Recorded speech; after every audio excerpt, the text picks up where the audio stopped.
diskarte na ang mga mangingisdang Pinoy na hindi makapalaot sa Scarborough Shoal o Bajo de Masinloc sa Zambales para may maipanglaman tiyan. Patuloy po ang pagtulong sa kanila ng GMA Kapuso Foundation. Hindi isdang binebenta sa palengke, kundi mga isdang pang-aquarium ang pinagkakakitaan ng mangingisdang si Jeffrey sa tuwing hindi siya makapalaot sa Scarborough Shoal o Bajo de Masinloc sa Zambales.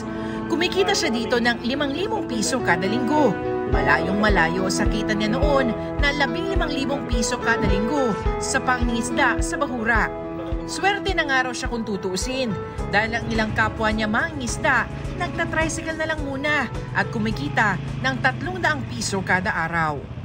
Totally lahat kami nakakadanas talaga kami ng hirap. Minsan nagkakautang-utang pa sa lugi, ganyan.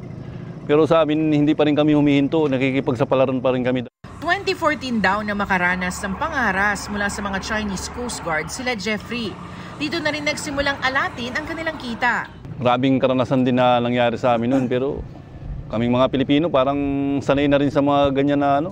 Kasi kung hindi kami magmamatigas, uuwi talaga kaming luhan.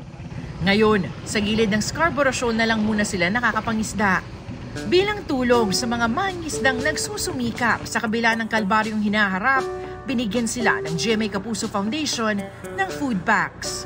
Ay taos puso nagpapasalamat sa GMA Kapuso Foundation sa pag-abot ng tulong sa ating mga mangingisda dito sa Zambales. Ang inyo pong kasundaluhan ay laging nandito po at handang tumulong. Nagpapasalamat talaga kami dahil sa tagal naming mga hinaing, ngayon talaga nasubukan na namin nakarating dito ang GMA sa Masinloc, Zambales.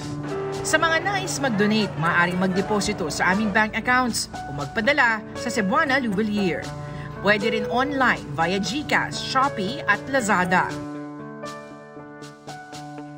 Mga kapuso, kasama nyo kami 24 oras. Mag-subscribe sa GMA Integrated News sa YouTube.